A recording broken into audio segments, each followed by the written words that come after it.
समाज के सम्मान में Bahujan Samaj party, Bahujan Samaj party, Bahujan Samaj party महापुरुषों के सम्मान में, महापुरुषों के सम्मान में, महापुरुषों के सम्मान में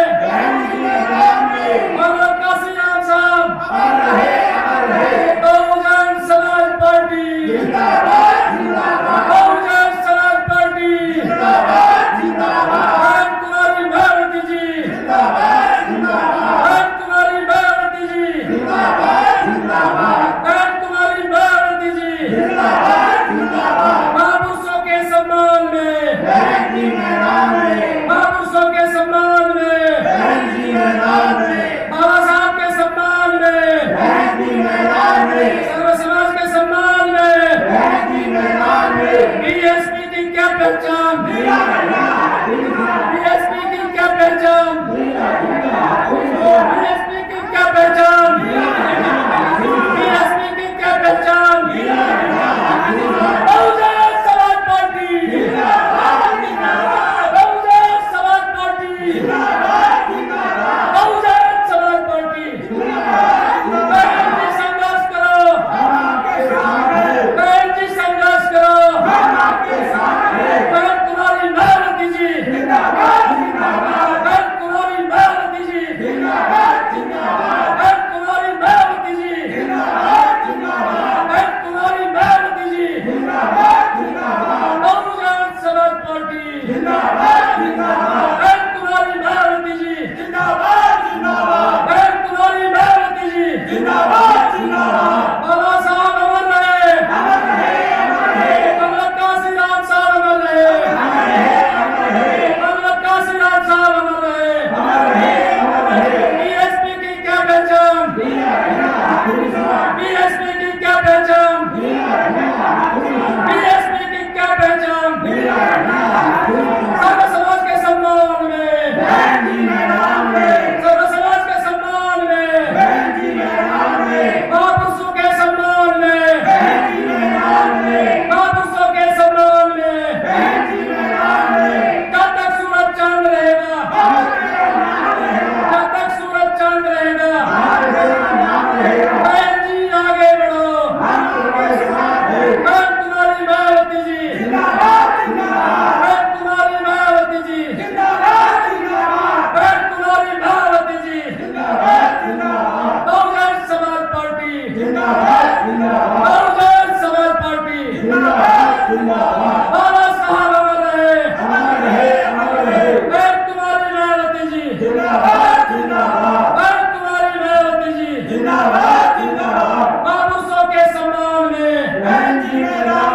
जब तक सूरज चांद रहेगा बीएसपी की क्या पहचान,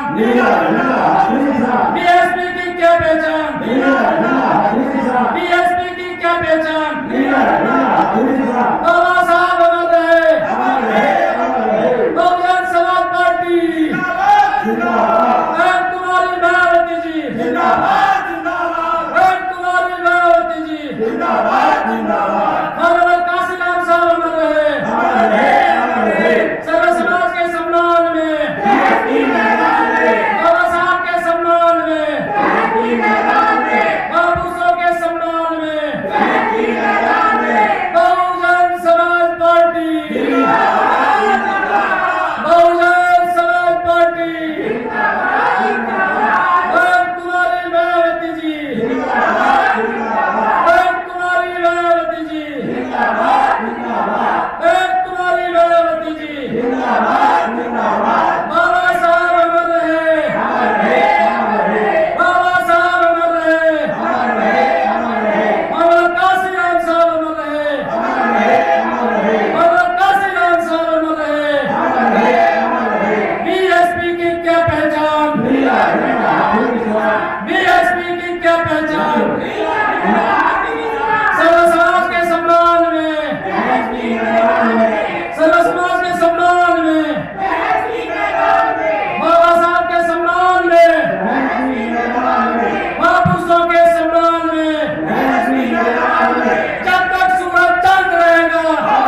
बहन जी आप आगे बढ़ो,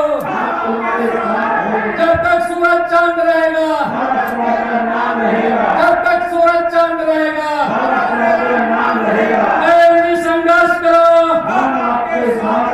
बहन जी संघर्ष करो, बहन जी आप आगे बढ़ो, बहन जी आप आगे बढ़ो।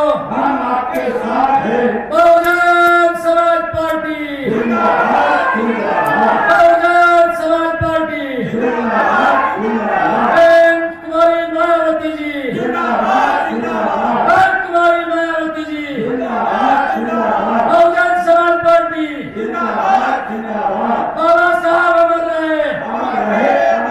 अमर काशीराम साहब अमर रहे, डीएसपी की क्या पहचान, डीएसपी की क्या पहचान, डीएसपी की क्या पहचान, बाबा साहब के सम्मान में, बाबा साहब के सम्मान में, सर्व समाज के सम्मान में, सर्व समाज के सम्मान में, जब तक सूरज चांद रहेगा, जब तक सूरज चांद रहेगा, बहन जी आप आगे बढ़ो, बहन जी आप आगे बढ़ो, बहन जी संघर्ष करो, बहन जी संघर्ष करो। Bahujan Samaj party, Bahujan Samaj party, Bahujan Samaj party, बहन कुमारी मायावती जी, बहन कुमारी मायावती जी, बाबा साहब अमर रहे, बाबा साहब अमर रहे, काशीराम साहब अमर रहे, अमर काशीराम साहब अमर रहे, बहुजन समाज पार्टी, बहन कुमारी मायावती जी, बहन कुमारी मायावती जी, बहन कुमारी मायावती जी। बहुजन समाज पार्टी जिंदाबाद, बहुजन समाज पार्टी जिंदाबाद, बहन कुमारी मायावती जिंदाबाद, डीएसपी की क्या पहचान, डीएसपी की क्या पहचान, बहन जी आप संघर्ष करो, बहन जी आप आगे बढ़ो, बहन जी आप संघर्ष करो, बहन कुमारी मायावती जिंदाबाद, बहन कुमारी मायावती जिंदाबाद, डीएसपी की क्या पहचान, डीएसपी की क्या पहचान, बहन कुमारी मायावती जिंदाबाद, बहन कुमारी मायावती जिंदाबाद, डीएसपी की क्या पहचान, बहन जी आप संघर्ष करो, बहन जी आप आगे बढ़ो, बहन कुमारी मायावती जिंदाबाद। मैं बड़े आज हमारे बीच में बहुजन समाज पार्टी की राष्ट्रीय अध्यक्ष, दलितों और पिछड़ों अकलियतों के साथ साथ सर्व समाज की नेता, हम सब की नेता, देश के सबसे बड़े प्रदेश उत्तर प्रदेश की 4 बार मुख्यमंत्री रही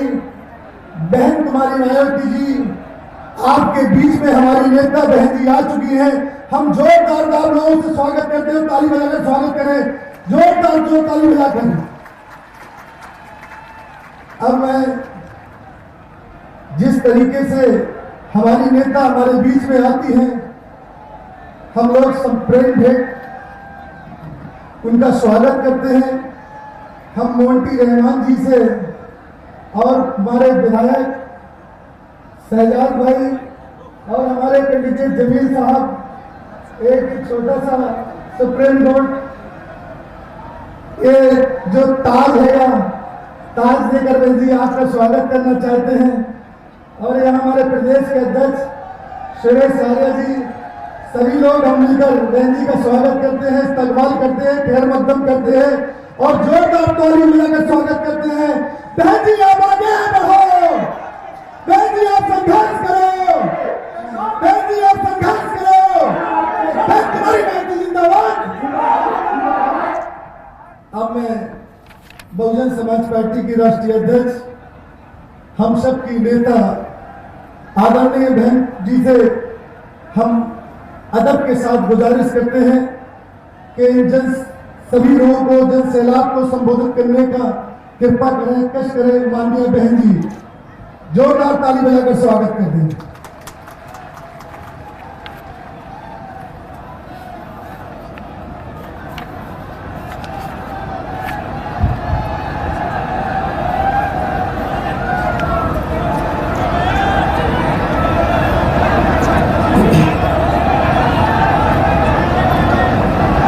बीएसपी की चुनावी जनसभा में इकट्ठा हुए पार्टी के सभी छोटे बड़े पदाधिकारी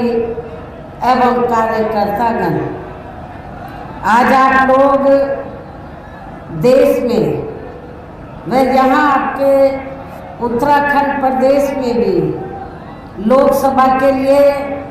हो रहे आम चुनाव में आपके हरिद्वार लोकसभा की सीट व इससे लगी अन्य लोकसभा की सीटों से भी चुनाव लड़ रहे अपनी पार्टी के उम्मीदवारों के समर्थन में मुझे सुनने के लिए यहाँ इकट्ठा हुए हैं, तो उसके लिए मैं आप सभी लोगों का हार्दिक दिल से आभार प्रकट करती हूँ। वैसे आप लोगों को ये मालूम है कि हमारी पार्टी कांग्रेस, बीजेपी व अन्य किसी भी विरोधी पार्टी के साथ मिलकर नहीं, बल्कि अकेले ही खासकर यहाँ अपने गरीबों, मजदूरों, दलितों, आदिवासियों, पिछड़े वर्गों, मुस्लिम व अन्य अक़लियतों के बलबूते पर ही ये चुनाव लड़ रही है। जो इनमें से पार्टी से जुड़े ये लोग अपनी पार्टी के उम्मीदवारों को जिताने में पूरे जी जान से लगे हुए हैं। हालांकि आज आपकी यहाँ इकट्ठा हुई अपार भीड़ व भीड़ के जोश को भी देखकर अब मुझे ये काफ़ी हद तक भरोसा हो गया है। खास तौर से कार्यकर्ताओं के जोश को देखकर मुझे ये काफ़ी हद तक भरोसा हो गया है कि इस बार आप लोग इस चुनाव में यहाँ अपने प्रदेश से अपनी पार्टी का बेहतर रिजल्ट जरूर लाएंगे। इसके लिए अब मैं आप लोगों का ध्यान कुछ ज़रूरी बातों की तरफ दिलाना चाहती हूँ और इस संबंध में विशेषकर मैं कांग्रेस, बीजेपी व इनके अन्य सभी सहयोगी दलों के बारे में ये कहना चाहूँगी कि आज़ादी के बाद शुरू में केंद्र व देश के अधिकांश राज्यों में भी ज़्यादातर सत्ता या कांग्रेस पार्टी के हाथों में केंद्रित रही है, किंतु इनकी खासकर दलित, आदिवासी व पिछड़ा वर्ग विरोधी तथा अन्य और मामलों में भी रही गलत नीतियों एवं गलत कार्य प्रणाली आदि की वजह से ही फिर इस पार्टी को केंद्र व काफ़ी राज्यों की भी सत्ता से बाहर होना पड़ा है तथा यही स्थिति इनकी सहयोगी पार्टियों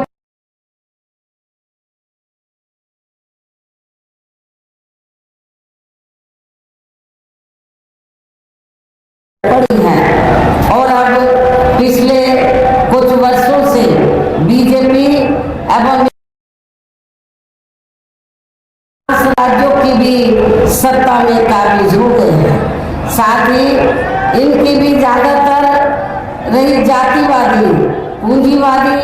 संकीर्ण, सांप्रदायिक व द्वेषपूर्ण नीतियों एवं कार्य प्रणाली आदि से तथा इनकी कथनी व करनी में भी काफ़ी अंतर होने की वजह से ऐसा लगता है कि इस बार ये पार्टी भी केंद्र की सत्ता में आसानी से आने वाली नहीं है। इस बार भी ये Bharatiya Janata party and company के लोग केंद्र की सत्ता में आसानी से आने वाले नहीं हैं। बशर्ते यदि ये चुनाव इस बार फ्री एंड फेयर होता है तथा आम चर्चा के मुताबिक वोटिंग मशीनों में भी कोई गड़बड़ी आदि नहीं की जाती है। और वैसे भी इस बार चुनाव में इनकी कोई भी पुरानी व नई चल रही नाटकबाजी, जुमलेबाजी व गारंटी आदि काम में आने वाली नहीं है, क्योंकि अब देश की जनता काफ़ी हद तक इस बात को समझ चुकी है कि इनकी पार्टी ने अब तक देश के विशेषकर गरीबों, कमज़ोर तबकों, मध्यम वर्गीय एवं अन्य मेहनतकश लोगों को जो इन्हें अच्छे दिन दिखाने के असंख्य प्रलोभन भरे वायदे किए हैं तथा अनेकों हवाई व कागजी गारंटी भी दी है, काफ़ी कागजी गारंटी भी दी है, तो उनका ज़मीनी हकीकत में अभी तक भी इन्होंने लगभग 1/4 हिस्सा कार्य भी नहीं किया है, बल्कि इसके स्थान पर इनका ज़्यादातर समय व ताकत भी यहाँ इनके अपने चहेते रहे बड़े बड़े पूंजीपतियों एवं धन्ना सेठों को ही ज़्यादा से ज़्यादा माला माल व धनवान आदि बनाने में तथा इन्हें हर स्तर पर छूट देने व बचाने आदि में ही लगी रही है, जिनके अधिकांश आर्थिक सहयोग से ही ये पार्टी व अन्य पार्टियां भी अपना संगठन चलाती हैं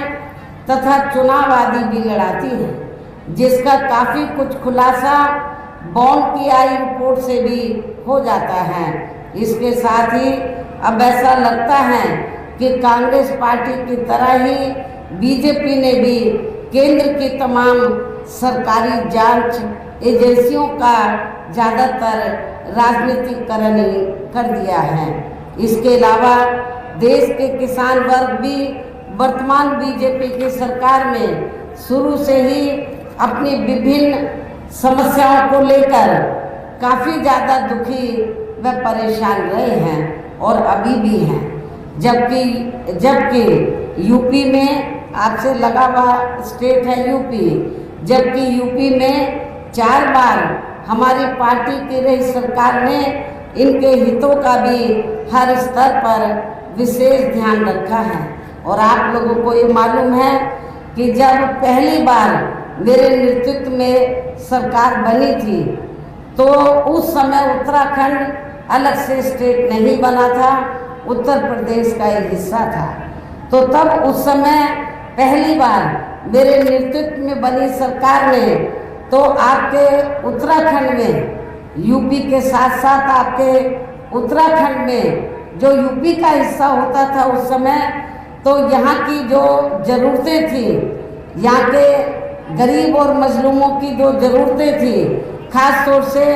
पहाड़ी क्षेत्र के लोगों की जो ज़रूरतें थी, उसको हमने काफ़ी हद तक पूरा किया। हमने वर्तमान बीजेपी की सरकार की तरह या पूर्व में रही कांग्रेस पार्टी की सरकार की तरह तो यहाँ के लोगों की उपेक्षा नहीं की, बल्कि लोगों के हित को ध्यान में रखकर प्राथमिकता देते हुए तो उस समय हमारी पार्टी की सरकार ने यहाँ ऐसा कोई भी कार्य नहीं होने दिया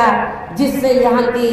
जो प्रकृति है तो उसके साथ खिलवाड़ किया जा सके, जैसा कि अब हो रहा है। आपके उत्तराखंड में प्रकृति के साथ तो बहुत खिलवाड़ हो रहा है, आए दिन इधर जमीन खिसकती रहती है, बहुत बुरा हाल है। और इतना ही नहीं, आप लोगों को ये मालूम है कि जो बरसों से आपके हल्द्वानी में जो बरसों से चाहे वो सरकारी जगह भी थी, हम मान लेते हैं उनकी बात, जो बरसों से लोग उधर खास तौर से मुस्लिम भाई हमारे वहाँ पर बसे हुए थे, तो उनको अलग करना ही था तो पहले उनके लिए अलग से रिहाइश की व्यवस्था सरकार को करनी चाहिए थी, लेकिन सरकार ने ऐसा नहीं किया। खास तौर से वीकर सेक्शन माइनॉरिटीज़ के साथ काफ़ी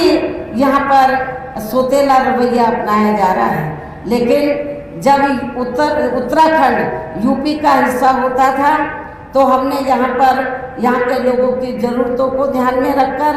हमने कई ज़िले बनाए, तहसील बनाए, ब्लॉक बनाए और मैदान का काफ़ी खाद्य सामग्री हमने आपके पहाड़ी क्षेत्र को दी थी, जो अब आप लोगों को होता हुआ नजर नहीं आ रहा है। इतना ही नहीं बल्कि केंद्र में पूर्व की रही कांग्रेस की सरकार की तरह ही वर्तमान भाजपा सरकार में भी इनकी जातिवादी हीन सांप्रदायिक एवं पूंजीवादी सोच व नीतियों के चलते पूरे देश में सर्व समाज में से खासकर गरीबों, दलितों, आदिवासियों, पिछड़े वर्गों, मुस्लिम व अन्य धार्मिक अल्पसंख्यक समाज के लोगों का भी पूर्ण रूप से विकास व उत्थान आदि नहीं हो सका है। और इस संदर्भ में वैसे आप लोगों को ये मालूम है कि पूरे देश में यहाँ दलितों, आदिवासियों एवं अन्य पिछड़े वर्गों का सरकारी नौकरियों में वर्षों से अधूरा पड़ा आरक्षण का कोटा भी अभी तक पूरा नहीं भरा गया है। विशेषकर SC व ST वर्गों के सरकारी कर्मचारियों का पदोन्नति में आरक्षण तो अब काफ़ी हद तक प्रभावहीन ही बना दिया गया है। साथ ही केंद्र व राज्यों में भी विरोधी पार्टियों की रही सरकारों में इन सभी वर्गों को प्राइवेट सेक्टर में आरक्षण दिए जाने की व्यवस्था किए बिना ही इनकी सरकारों के ज़्यादातर सरकारी कार्य अब प्राइवेट सेक्टर के जरिए ही इनके बड़े बड़े पूंजीपतियों व धन्ना सेठों आदि को ही दिए जाने के कारण अब इनको पूरे देश में आरक्षण का बहुत कम ही लाभ मिल पा रहा है। इसी प्रकार इनका अन्य और मामलों में भी शोषण व उत्पीड़न आदि होना अभी तक भी बंद नहीं हुआ है। इनके साथ साथ मुस्लिम व अन्य धार्मिक अल्पसंख्यक समाज के लोगों की भी हालत हर स्तर पर यह काफ़ी ज़्यादा खराब व दयनीय बनी हुई है, जिसका काफ़ी कुछ खुलासा सच्चर कमेटी की रिपोर्ट में भी किया गया है। इतना ही नहीं बल्कि पिछले कुछ वर्षों से केंद्र व अधिकांश राज्यों में भी बीजेपी व RSS की सरकारों के चलते हुए अब इनका विकास व उत्थान आदि होना भी काफ़ी हद तक बंद सा हो गया है। आए दिन इन पर खासकर धर्म की आड़ में हो रही जुर्म जाति भी यहाँ काफ़ी ज़्यादा चरम सीमा पर पहुँच चुकी है। इनके साथ साथ अपर कास्ट समाज में से विशेषकर गरीब लोगों की भी हालत हमें कोई खास अच्छी नज़र नहीं आती है। इनकी गलत कृषि नीतियों के कारण किसान वर्ग भी आए दिन आंदोलित ही रहता है। साथ ही इनकी गलत आर्थिक नीतियों की वजह से देश की अर्थव्यवस्था पर भी इसका काफ़ी बुरा प्रभाव पड़ रहा है, जिससे यह विशेषकर छोटे एवं मध्यम वर्गीय व्यापारी वर्ग भी काफ़ी ज़्यादा दुखी व परेशान हैं। और अब केंद्र में पूर्व की रही सरकारों की तरह ही वर्तमान भाजपा सरकार में भी यहाँ पूरे देश में गरीबी, बेरोजगारी एवं महंगाई आदि भी काफ़ी ज़्यादा बढ़ रही है। देश में हर स्तर पर फैला भ्रष्टाचार भी अभी तक कम नहीं हुआ है। साथ ही अपने देश की सीमाएं अभी तक भी पूरे तौर से सुरक्षित नहीं है। ये भी बड़ी चिंता की बात है। ऐसे में अब आप लोगों को देश में हो रहे लोकसभा चुनाव में कांग्रेस, बीजेपी व इनकी सहयोगी पार्टियों को भी केंद्र की सत्ता में आने से जरूर रोकना है। जिनकी गलत नीतियों व गलत कार्य प्रणाली आदि को आप लोगों को उनकी गलत कार्य प्रणाली व गलत नीतियों आदि को भी आप लोग काफ़ी आजमा चुके हैं। और अब ये विरोधी पार्टियां किस्म के साम दाम दंड भेद आदि अनेकों हथकंडे इस्तेमाल करके केंद्र की सत्ता में आने की पूरी कोशिश में लगी हुई हैं, जिनसे अपनी पार्टी के लोगों को हर स्तर पर काफ़ी ज़्यादा सावधान रहना है। और इस मामले में विरोधी पार्टियां अपने अपने पक्ष में हवा बनाने के लिए खासकर मीडिया, ओपिनियन पोल व सर्वे आदि का जो बड़े पैमाने पर इस्तेमाल कर रही हैं, तो उनसे अपनी पार्टी के लोगों को बिल्कुल भी गुमराह नहीं होना है। इसके साथ ही विरोधी पार्टियों के विभिन्न रूपों में जारी किए गए इनके हवाई व प्रलोभन भरे चुनावी घोषणा पत्रों एवं वायदों आदि के बहकावे में भी अपनी पार्टी के लोगों को कतई भी नहीं आना है, जिन्हें ये पार्टियां चुनाव खत्म होने के बाद ज़्यादातर अमल में नहीं लाती हैं और अब जिन पर से देश की जनता का अधिकांश विश्वास ही उठ गया है। यही खास वजह है कि हमारी पार्टी किसी भी चुनाव में अपनी पार्टी का कोई भी चुनावी घोषणा पत्र आदि जारी नहीं करती है। वैसे भी हमारी पार्टी किसी भी मामले में कहने में बहुत कम बल्कि कार्य करके दिखाने में ही ज़्यादा विश्वास रखती है। और इस बात का सबसे बड़ा सबूत ये है कि उत्तर प्रदेश में 4 बार हमारी पार्टी के नेतृत्व में रही सरकार ने चुनाव में पार्टी के बिना जारी किए गए चुनावी घोषणा पत्र के ही प्रदेश व आम जनहित में काफ़ी कुछ ऐतिहासिक कार्य करके दिखाए हैं, जिनकी अब देश में अधिकांश पार्टियों की सरकारें काफ़ी नकल भी कर रही हैं। जबकि इस मामले में हमारी पार्टी का ये कहना है कि यदि इन पार्टियों के स्थान पर केंद्र में हमें अपनी पार्टी की सरकार बनाने का मौका मिलता है तो तब फिर हमारी पार्टी की बनी सरकार केंद्र में यहाँ अब तक की रही सभी विरोधी पार्टियों की सरकारों की तरह केवल हवाई व कागजी कार्य आदि नहीं करेगी, बल्कि उत्तर प्रदेश की तरह ही जमीनी हकीकत में ठोस कार्य करके दिखाएगी। और इस संदर्भ में खासकर मैं ये कहना चाहूँगी, केंद्र द्वारा देश में पिछले कुछ समय से अति गरीब परिवारों को अस्थायी तौर पर फ्री में जो थोड़ी सी खाद्य सामग्री दी जा रही है, तो उससे इनका अस्थायी तौर पर भला होने वाला नहीं है। और वैसे भी इनकी ये जटिल समस्या देश में हर हाथ को काम देने से ही केवल दूर हो सकती है, जिसकी तरफ हमारी पार्टी की बनी सरकार विशेष ध्यान देगी। साथ ही देश में पिछले काफ़ी वर्षों से आए दिन बढ़ रही गरीबी, बेरोजगारी व महंगाई आदि से भी जनता बहुत ज़्यादा दुखी है, परेशान है, जिसे भी आर्थिक नीतियों में तब्दीली करके जरूर दूर किया जाएगा। धर्म की आड़ में पिछले कुछ वर्षों से खासकर मुस्लिम समाज के लोगों का द्वेष की भावना से जो इनका काफ़ी ज़्यादा शोषण व उत्पीड़न आदि किया जा रहा है, तो इसे भी फिर जरूर रोका जाएगा। कहने का तात्पर्य ये है कि देश में इस समय हो रहे लोकसभा चुनाव में विरोधी पार्टियों के जारी किए गए इनके हवाई व प्रलोभन भरे चुनावी घोषणा पत्रों आदि के बहकावे में अब यहाँ खासकर देश के अति गरीबों, मजदूरों, बेरोजगारों एवं अन्य ज़रूरतमंद लोगों को बिल्कुल भी नहीं आना है। और अब इन्हें ऐसी सभी विरोधी पार्टियों को केंद्र की सत्ता में आने से जरूर रोकना है, जिनकी कथनी व करनी में काफ़ी अंतर रहा है और जिन्हें ये लोग वर्षों से आजमा भी चुके हैं। ऐसे में अब मेरा यही कहना है कि आप लोगों को अपने खुद के व अपने प्रदेश एवं देश के भी हित में अपने वोटों को यहाँ कांग्रेस, बीजेपी व अन्य विरोधी पार्टियों को न देकर केवल अपनी एकमात्र हितैषी पार्टी बहुजन समाज पार्टी को ही देना है, जो ये पार्टी उत्तर प्रदेश की तरह ही केंद्र में भी अपनी पार्टी की सरकार बनने पर फिर पूरे देश में यहाँ अपनी पार्टी की सर्वजन हिताय व सर्वजन सुखाय की नीतियों पर आधारित ही सरकार चलाएगी। इसके साथ साथ केंद्र से जुड़ी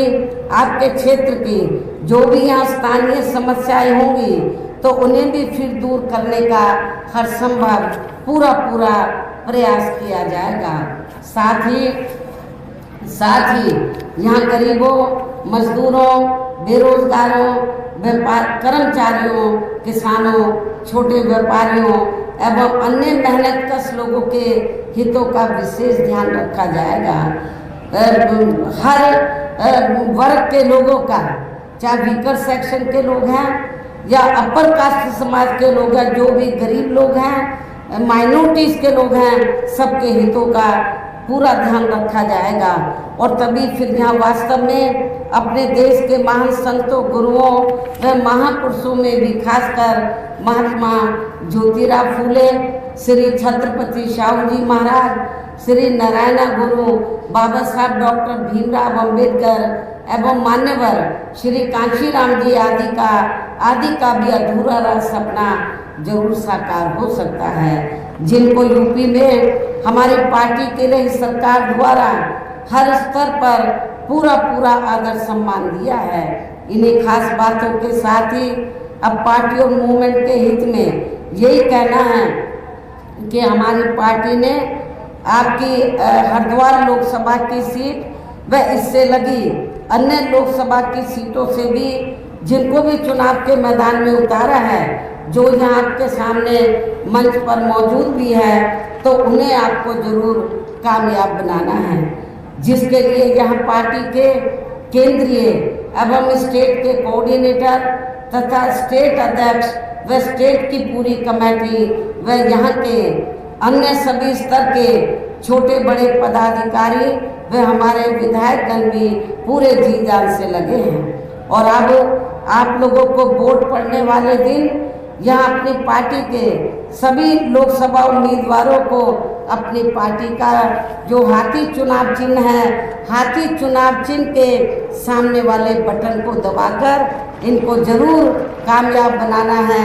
इस खास अपील के साथ ही अब मैं आप लोगों से यही रजा लेती हूँ। जय भीम, जय भारत। जिंदाबाद, जिंदाबाद, जिंदाबाद।